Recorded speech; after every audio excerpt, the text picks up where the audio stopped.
summer outside eating recipes for you today, all of which can be served as one whole meal, but I'm going to separate these into two videos for you. We're going to start with a potato, corn, and basil fritter, kind of like a croquette.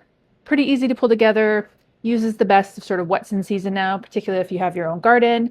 Some mini potatoes, fresh corn. It's a little early for corn here, so I am going to use frozen in this recipe, which is totally fine to do. But of course, as corn comes into season, you can use that.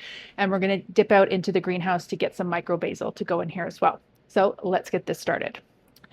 Mini potatoes, I've just washed them. I'm keeping the skins on. If you are adverse to having the skins on, you can of course peel them. You can also use any other potato that you like and just cut them down.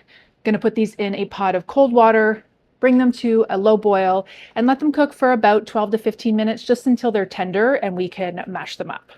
While the potatoes are boiling, the only other ingredients that you need for the actual inside of the croquette is corn. Like I said, these are just niblets. You could use peaches and cream, some fresh basil from the garden, and we're just going to give this a rough chop. And this can go in with your sweet corn. And the cheese option you use here is completely up to you. I'm using an Italian northern cheese, Friulano. It's got a nice stretch to it and it melts really well. But if you wanted to use cheddar or mozzarella or even just Parmigiano would work here as well. So cheese into the bowl, and then just a little bit of seasoning, a little bit of salt. Salt will depend on what cheese you use. You may not need as much. And then a little bit of pepper. And then when the potatoes are done, we're just going to give those a rough mash, mix this all together, and then I'm going to show you the breading process. So to crust your croquettes or your fritters, it's just a simple dredging station, which is flour first, then egg, then breadcrumbs. I'm just using regular plain breadcrumbs. You can use the seasoned ones if you want, but just be aware of the saltiness of them. I am going to season my flour a little bit, just with a little bit of salt. Nothing fancy. So a little bit of salt into the flour. And then I've just got 2 large eggs that I'm going to whisk together. And then of course the breadcrumbs. And we're going to do flour, egg, breadcrumbs, and then set them aside. The potatoes have boiled for just under 15 minutes. They're just knife tender. You can use just a regular masher. You'll get a slightly more textured potato. I love a food mill. You can get these at kitchen supply stores. And I'm just going to put this right over top of the bowl that has our cheese and our corn and our basil and our seasoning in it.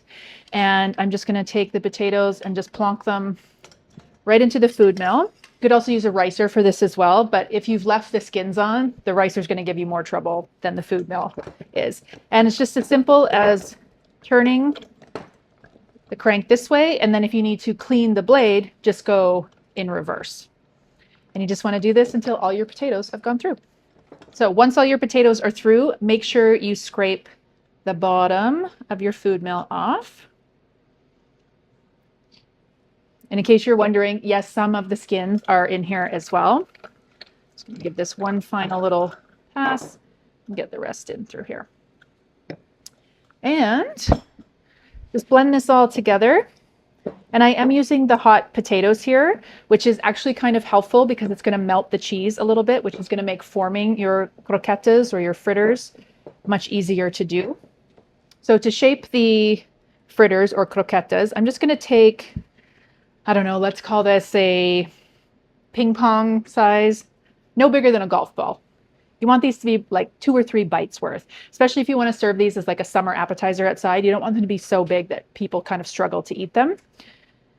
And so just give this a little shape. If you want them to be proper croquettes, you want more of an oblong shape, which you can just form by pushing it back and forth. And you can see how easily it holds together with the potatoes and the cheese. So that's sort of your classic croquette shape. If you don't want to get overly fancy, you can just do a ball shape. Don't stress about it. And then once you have your shape, you're going to go into your dredging situation, which, as a reminder, was our seasoned flour, egg, and then breadcrumb. It is super important that you don't forget to do the flour stage. You take your little croquette, a little roll in the flour, and I'm not a proponent of the wet hand, dry hand. I just get messy and do it. So into our egg, make sure it's well coated, and then into the breadcrumbs, And what I like to do is, once it's coated, I just like to give it another little, just gentle shaping, just to make sure the breadcrumbs are really adhered on. And then just put this to the side. You can make these a day in advance and just keep them in your refrigerator and then fry them right from the refrigerator. Now, whilst I'm making these, I do have a large skillet of grapeseed oil, just on a low heat right now. It's just coming up to temperature.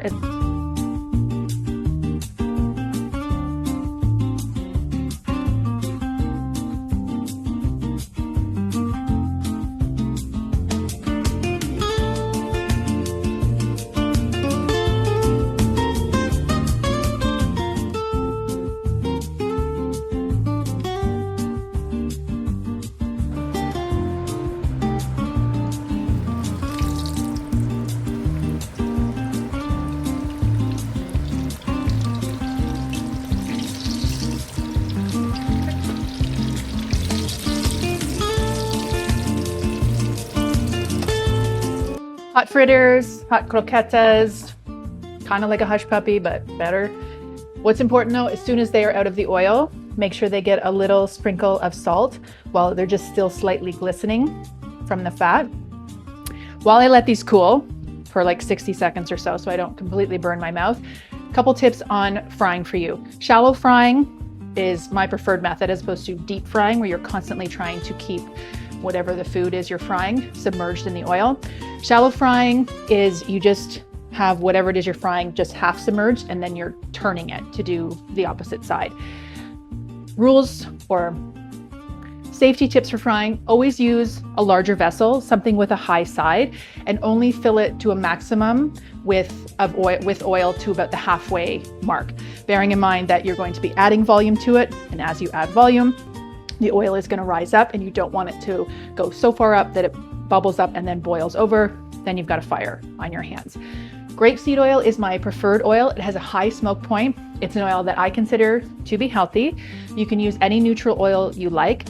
I tend to not use olive oil ever. Even a mid-quality olive oil doesn't get as high heat as you really need, and really any flavor that there is to that olive oil kind of dissipates anyways.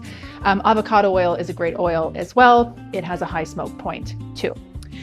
You always want to maintain your temperature. You don't want to be fluctuating the temperature. What happens when you add things to hot oil is it automatically drops the temperature. What you don't want to do is try to correct for that and jack the heat up. You're playing around with too many different temperatures. Just bear in mind that if you are putting your first batch in, just start with 2 or 3 in that first batch. Let the oil sort of work itself out, and then every subsequent batch that you put in will cook a little faster because the oil won't drop in temperature as much. If you overcrowd a pan of hot oil with too many things, they're gonna touch each other, but also it's just gonna create steam before it starts to fry. So if steam is happening, that water has to evaporate off before you actually get into frying. Frying actually can be quote unquote healthy. It just has to be done quickly at the proper temperature. The longer something sits in the fat, the more fat it's taking on. So if the oil isn't hot enough, or if you've put too many things in the oil, it's going to take longer and longer for those things to cook or fry.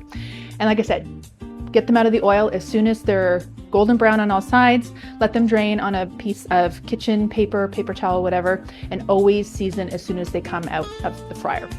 All right. There's enough tips. Let's taste one of these. So let me get up close here so you can see they are perfectly crispy on the outside. And I don't know if you can see that on camera, but there's a cheese pull, but like little tendrils, little angel hair pulls of that Friulano that we use. And they are still hot, so be a little bit careful. Woo! Come on. So good. The first time I ever had proper potato croquettes, when I was 15 and 16, I was going to school in the Netherlands, and we used to have potato croquettes all the time. I'd never had them before. They were just very simple mashed potatoes, nothing fancy to them. They had this great mayo dipping sauce, but this is like a kicked up flavor. The sweet corn, it kind of pops in your mouth, and it's sweet. It keeps them moist. The cheese is not a big flavor, the cheese that I chose. I used it more for its texture. And the basil, it's sweet, it's just a tiny little bit. My other little suggestion, a little spritz of lemon as soon as these come out of the hot oil, just will brighten everything up. But honestly, I don't know if you can hear that crunch in my mic, but they're so good. Obviously, best hot from the oil, but I have had them cold before and they're still pretty good. Not a ton of work. Yes, they're a smidge fussy, but totally worth the effort. Give these a try.